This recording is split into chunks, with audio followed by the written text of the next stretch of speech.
જેટીના કામમાં ચાલતા કથિત ભ્રષ્ટાચારની ફરિયાદ અંગે કાર્યવાહી કરવામાં નહીં આવે તો સૂત્રાપાડા નગરપાલિકાના પ્રમુખ મનહરભાઈ બારડની આંદોલનની ચીમકી।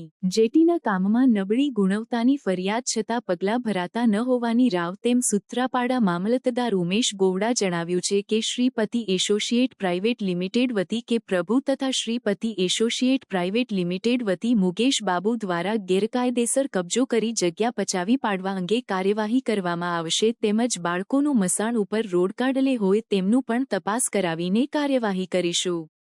તેમજ સૂત્રાપાડા નગરપાલિકાના પ્રમુખ મનહરભાઈ બારડ જણાવ્યું કે ગુજરાત મેરીટાઈમ બોર્ડના કોઈ પણ અધિક હાજર ન હતા તેમજ ગુજરાત મેરીટાઈમ બોર્ડ વેરાવળના કાર્યપાલક ઇજનેર એનસી પંચાલ ફોન પણ ઉપાડતા ન હોવાનું જણાવ્યું છે।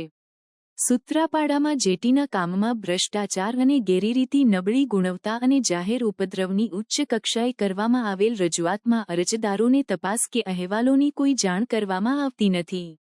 તમામ ફરિયાદોની તાત્કાલિક ધોરણે તપાસ કરીને કાર્યવાહી કરવામાં નહીં આવે તો આંદોલનની ચીમકી તેમજ વિજિલન્સ તપાસની માંગ કરવામાં આવી છે। નગરપાલિકા પ્રમુખ શ્રી મનહરસિંહ બારડ પ્રમુખ જેટી છે ને 350 કરોડની લમસમના નિર્માણ થવામાં આવી છે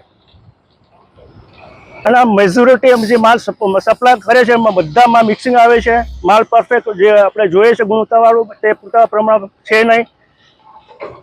આ ટેટ્રાપોલ છે, સ્તંભ છે, બધામાં મેજોરિટી તમે જોઈ શકો છો અડધા ફાટેલા છે, અડધા તૂટેલા છે। મટીરિયલમાં પૂરી ગુણવત્તા નથી, મોટા પ્રમાણમાં ભ્રષ્ટાચાર થાય છે।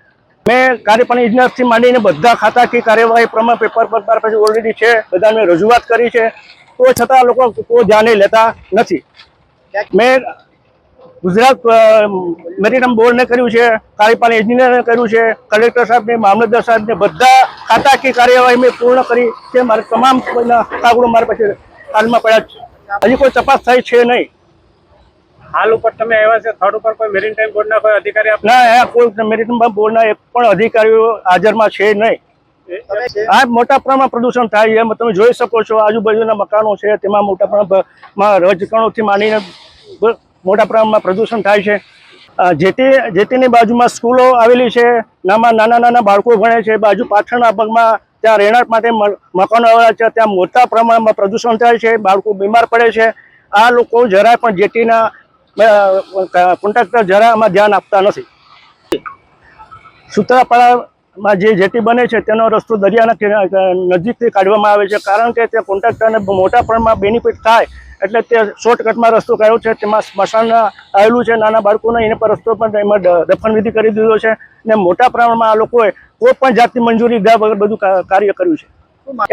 આ રસ્તો કામી ધોરણે બંધ થઈ જવો જોઈએ, મેઇન રસ્તા ઉપરથી જવું પડે। જે તમે લેખિતમાં રજૂઆત કરી છે તેની કાર્યવાહી કરવામાં નહીં આવે તો ગાંધી સિંધિયા રાહ ઉપર અમે આંદોલન કરશું।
સમાચારોની ઝડપી અપડેટ માટે હમણાં જ સત્ય સ્વરાજ ન્યૂઝ ચેનલને લાઇક, શેર અને સબસ્ક્રાઇબ કરો.